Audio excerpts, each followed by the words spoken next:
What's up, Barnhill family, and welcome back to your home for all things combat sports. Yo. Guys, today we are recapping the UFC 311 main event.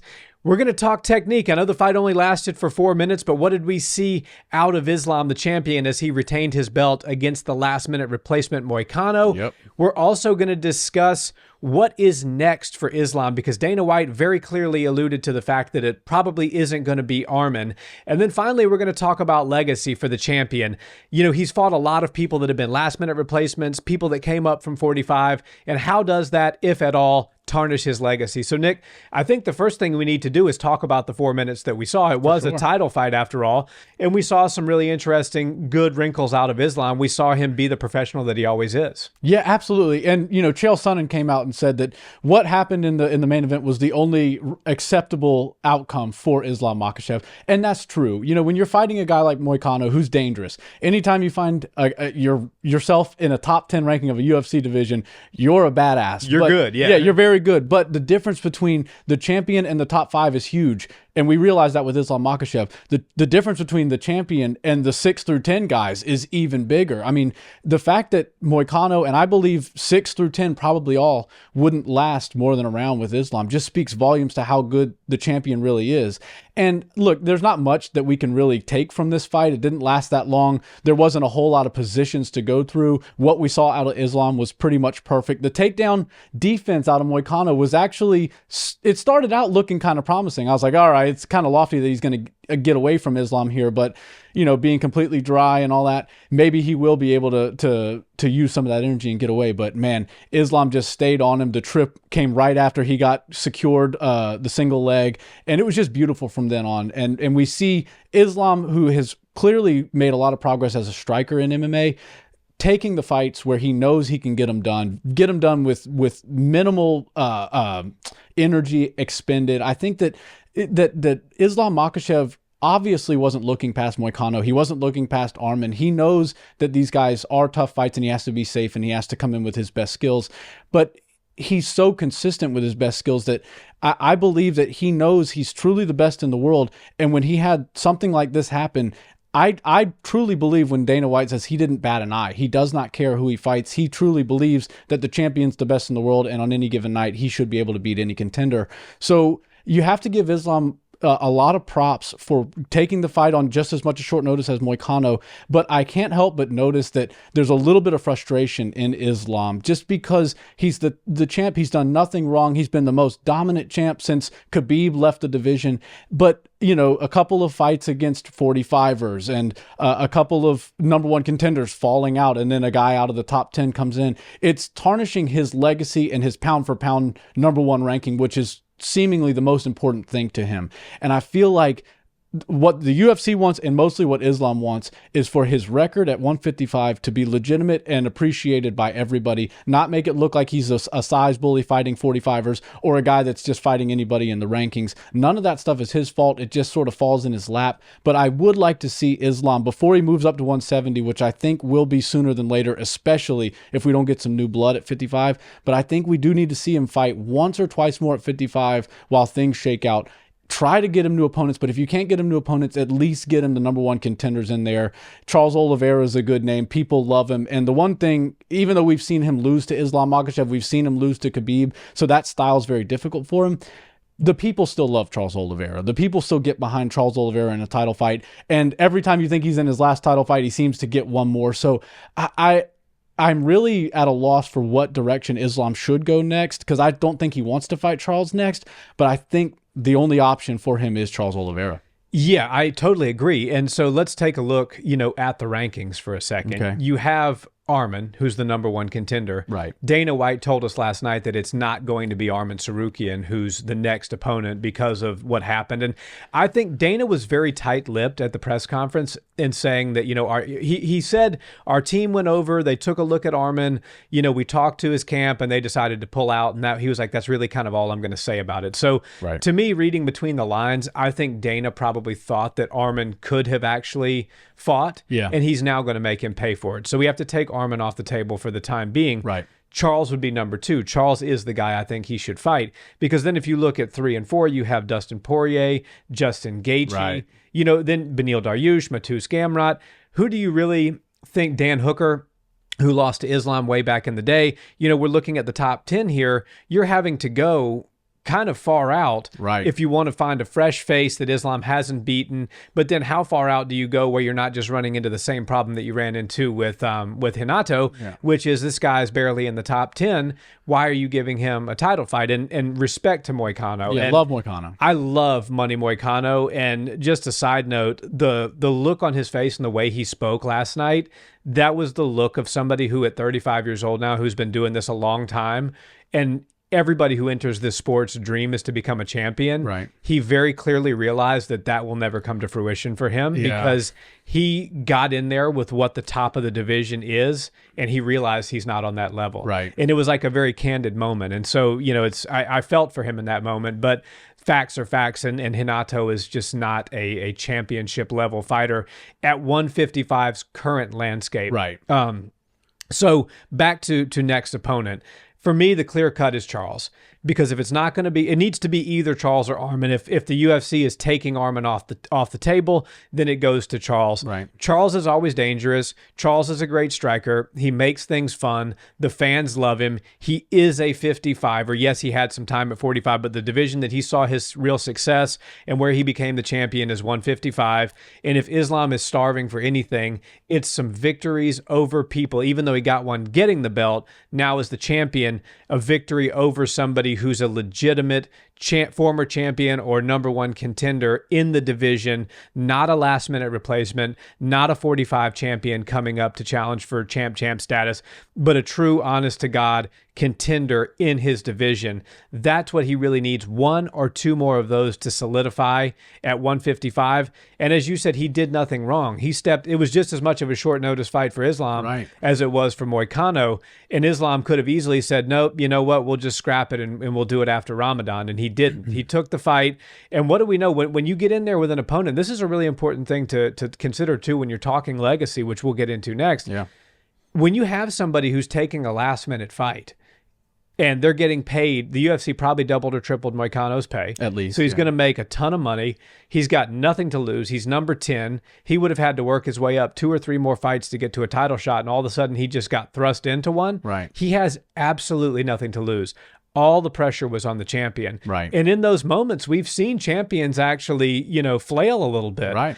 Islam didn't do that. As Chael said, the only acceptable answer was a flawless victory. That's exactly what he got. He took little to no damage, which is why I think they should get him in there with Charles after Ramadan, sometime in the early summer.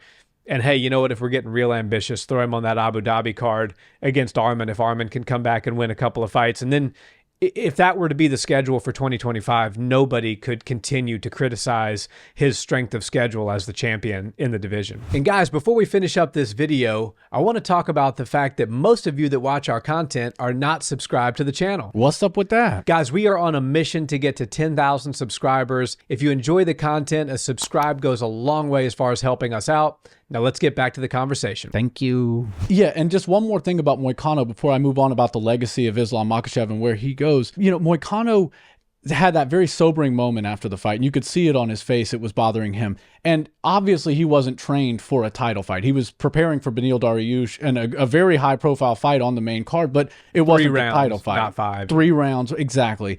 And, nobody in the UFC that truly believes in their skills, and that's pretty much everybody that's got a number ranked next to their name, is going to turn down a title opportunity, even if you don't feel 100% prepared for it. But I think Moicano realized in that cage last night that even if you gave me 10 full weeks to prepare for this guy, I don't know if I'm going to make it out of the first or second round with him. Yeah. And that was one of those moments. He's 35 years old. He felt that. And I honestly think, watching the fight when everything was developing, in the last couple of days, I was like, he hasn't had any of the pressure of thinking about Islam every night before he goes to bed for 8 or 10 weeks like Arman has. This could be a blessing. We've seen times where that actually has panned out to work for the big underdog. The Volk 1 fight, was just kind of thrust upon Islam, and then all of a sudden Volk looked like, an absolute world beater. And every time he lands something, the crowd goes even more insane, right? Yeah. So I thought the same thing, but yeah, Moicano, I think he's got a great future for the rest of his career, but I don't think he's ever going to find himself in another title opportunity. What I want to see him do, though, he pulled a big one off for the UFC. Arman kind of laid an egg. I think they should fight each other. Change rankings. Arman, if you lose, you're going to number 10. Moicano, if you win, you're going all the way back up. And you did something for us. You're probably not a championship caliber fighter, but you did that for us. We're going to give you an opportunity to crack into the top 3. I feel like the UFC would consider doing that, but I can't say for certain. And when we talk about legacy, we're talking about Islam Makhachev now. I've kind of changed gears.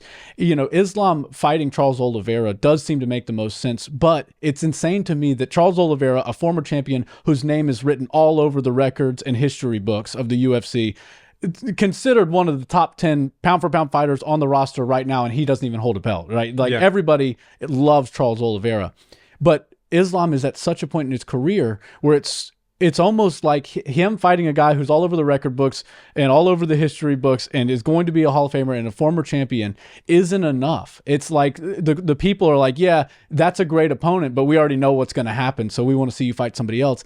And it just does suck because Charles Oliveira deserves another title shot. Islam deserves to get credit for beating a guy like Charles Oliveira, but if he does fight him next, he's not going to get the same love because he's already fought him once before, and people just feel like there's no new blood. It's almost as if Islam needs another guy like himself, another guy like Islam to just run through the rankings. You know, you kind of see Paddy Pimblett moving up the rankings. I don't think he's anything like Islam Makhachev, but he's got the stardom. He's winning. He's entertaining. He's exciting. I could see him winning a couple more fights, and then before Islam moves up to 170, them trying to make something like that happen. Not stylistically, I don't think it'd be the hardest matchup for Islam to defend his belt in, but I do think that there's options like that, and as long as these guys get on their winning streaks and see the open opportunity at the top of 155 to become a champion, to get your shot against Islam, they've got to learn how to take it. They've got to learn how to put their name on the top of the bill, and I think Paddy Pimblett, honestly, oddly enough, is maybe one of the favorites to become a top contender over the next year. Yeah, 2 wins for Paddy in the UFC is going to put him in a title shot. For sure. And, you know, talking about opponents and legacy and where things shake out, a lot of people are talking about Ilia Topuria as well. Yeah. And I think that's a huge mistake for a few reasons. Me too. One, I think that Ilia has a lot of great matchups at 145. He's a newer champion. He just became the champion. He's very dominant. He's also very young. Diego Lopez, Mavsar. There's some really fun fights that I think are very winnable matchups for him at 155. Why would you take one of your budding stars and put him against the #1 pound-for-pound fighter in the world? And it's a lose-lose situation, because if Islam were to lose, everybody's going to say that his legacy is tanked and whatnot. Right. It would be great for Ilia. But if Islam were to win, which would be the very probable outcome, you just took a guy that had all the momentum in the world and no reason to move up, and you kind of threw, you know, water on that fire. Right. I think that they need to let Ilia fight, at minimum, fight, because he's 28 years old. I mean, the guy's on the right side of 30 as a champion already. Let him fight Mavsar. Let him fight Diego. I really don't care what order that's in. And then probably look at 155. Is Islam still going to be at 55 at that point? Probably not. He's probably going to be up at 70, which opens up the floodgates for Ilia to whoever becomes the champion. Maybe Arman grabs the belt. Maybe Charles ends up with it again once Islam moves up. Who knows? Yeah. But that would make for a better strategy, in my opinion. Now, I know this is not an Ilia video, but a lot of people are saying Ilia is next. Ilia is tweeting about it. I just don't see it, because it doesn't move the needle on the legacy, because you're going to get right back to the same criticisms that you had before. He doesn't fight 155ers. So let's give the purists what they want. They want to see Islam beat a top 155er.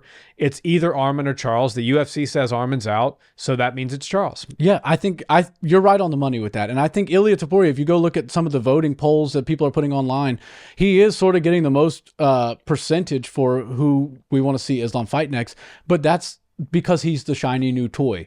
And it seems to me, with all the confidence that he has, and he's able to, you know, broadcast that online, and people really do believe it, that he belongs in that next wave. But I think, yeah, he's got a lot of work at 45 to do. And I think that Islam Makhachev being one of the biggest stars in the UFC and the pound for pound number one guy, and Ilia being on his heels, I think Ilia has the potential to be a pound for pound number one guy eventually.